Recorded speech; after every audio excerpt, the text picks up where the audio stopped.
What is the primary purpose of the air compressor in the air brake system? A. To convert hydraulic pressure into air pressure. B. To store air in the reservoir tanks. C. To supply air to the air brake system. D. To release air from the brake chambers. Answer: C. To supply air to the air brake system. Which of the following is a proper way to test the low-pressure warning signal? A. Apply the brakes while monitoring the air gauge. B. Turn off the engine and release the parking brake. C. Pump the brake pedal to lower the air pressure. D. Check the low-pressure signal with the brakes fully applied. Answer: C. Pump the brake pedal to lower the air pressure. What happens if the air pressure drops below 20 to 45 psi in the air brake system? A. The compressor will shut down automatically. B. The brakes will automatically apply. C. The warning signal will stop functioning. D. The air dryer will activate. Answer: B. The brakes will automatically apply. Which device helps prevent the air brake system from freezing in cold weather? A. Air compressor governor. B. Alcohol evaporator. C. Brake chamber heater. D. Air reservoir valve. Answer: B. Alcohol evaporator. During the pre-trip inspection, how should you check the slack adjusters on S-cam brakes? A. Push the brake pedal and observe the adjusters.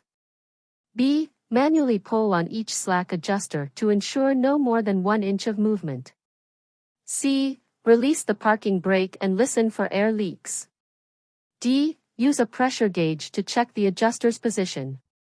Answer: B. Manually pull on each slack adjuster to ensure no more than 1 inch of movement.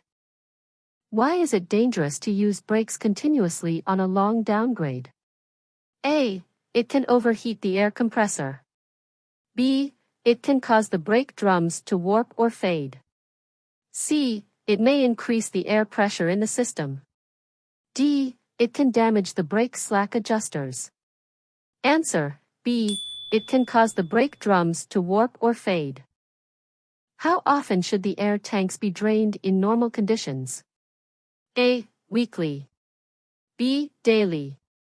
C. Every 2 days. D. Monthly. Answer: B. Daily. What is the function of the air governor in the air brake system? A. To regulate brake application pressure. B. To control when the air compressor pumps air into the tanks. C. To release air from the reservoir tanks. D. To maintain the air pressure at a steady level. Answer: B. To control when the air compressor pumps air into the tanks. The emergency brake system activates when A. The air compressor stops functioning. B. The air pressure drops too low or there is a major air leak. C. The trailer disconnects from the tractor. D. The parking brake is released. Answer: B. The air pressure drops too low or there is a major air leak. What should you check in the dual air brake system before driving? A. Ensure both systems are functioning and at the correct pressure. B. Verify only the rear brake system is operational.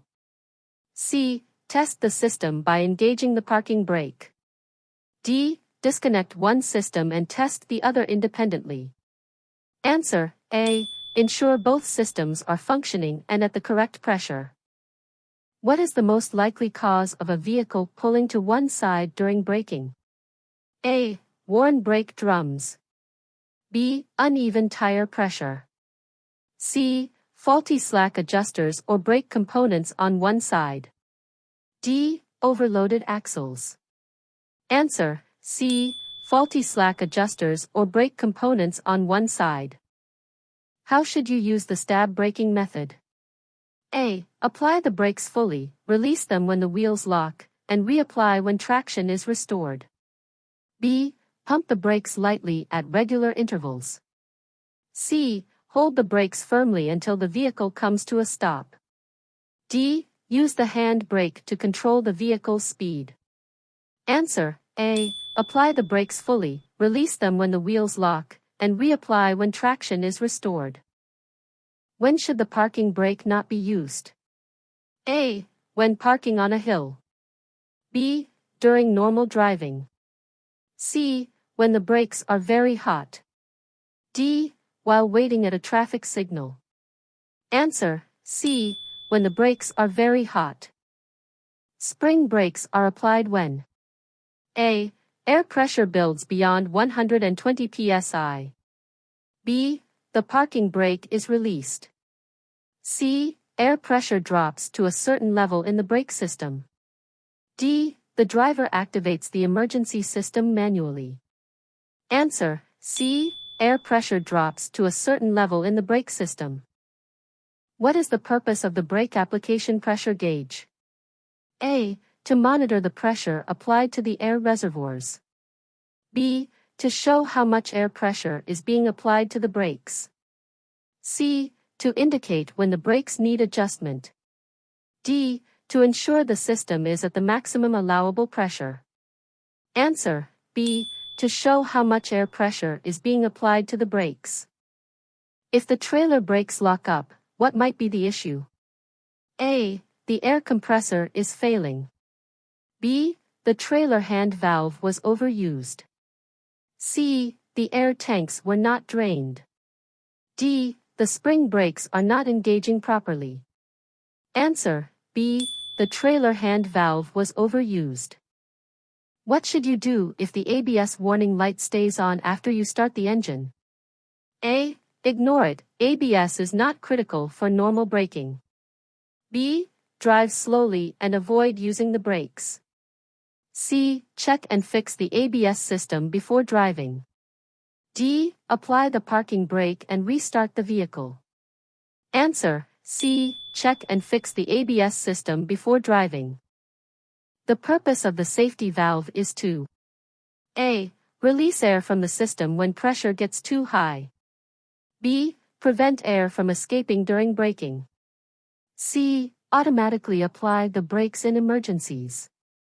D. Indicate when the air tanks are full. Answer: A. Release air from the system when pressure gets too high. What is the maximum air leakage rate allowed during a static test for a combination vehicle? A. 1 psi per minute. B. 3 psi per minute. C. 4 psi per minute. D. 6 psi per minute. Answer: B. 3 psi per minute. What should you do if your vehicle's air pressure drops below the manufacturer's specified minimum? A. Stop immediately and diagnose the issue. B. Keep driving and monitor the gauge. C. Pump the brakes to rebuild pressure. D. Shift to a lower gear and use the engine brake. Answer: A. Stop immediately and diagnose the issue. Why must you use the proper brake fading technique on long downgrades? A. To avoid damaging the air tanks. B. To ensure air reservoirs maintain maximum pressure. C. To prevent overheating and loss of braking power. D. To keep the compressor from turning off. Answer: C. To prevent overheating and loss of braking power. If a brake pedal has excessive travel, it usually indicates A. Low tire pressure. B. A faulty brake drum. C. An issue with the brake adjustment. D. Air tanks are overfilled. Answer: C. An issue with the brake adjustment. What is the first thing you check when testing the service brakes? A. That the vehicle slows properly without pulling to one side. B. That the parking brake engages properly. C. That air pressure is at its maximum. D. That the ABS warning light turns off. Answer: A. That the vehicle slows properly without pulling to one side.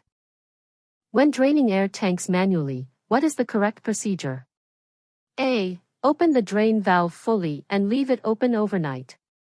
B. Open the drain valve and release air until moisture is gone. C. drain only the secondary tank, as the primary tank is self-draining. D. Drain tanks only when air pressure is above 120 psi. Answer: B. Open the drain valve and release air until moisture is gone. Which of the following is not part of the air brake system? A. Air compressor governor. B. Air chamber. C. Hydraulic brake booster. D. Spring brakes. Answer: C. Hydraulic brake booster.